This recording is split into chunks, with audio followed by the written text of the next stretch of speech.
ってわけだ。そう、私は彼らからあなたがシズさんを殺したと聞かされたわ。そしてちょうどイングラシア王国に滞在していると。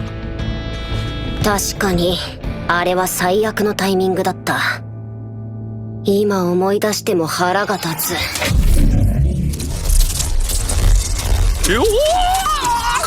威圧するのをやめよ、未熟者め。すまん。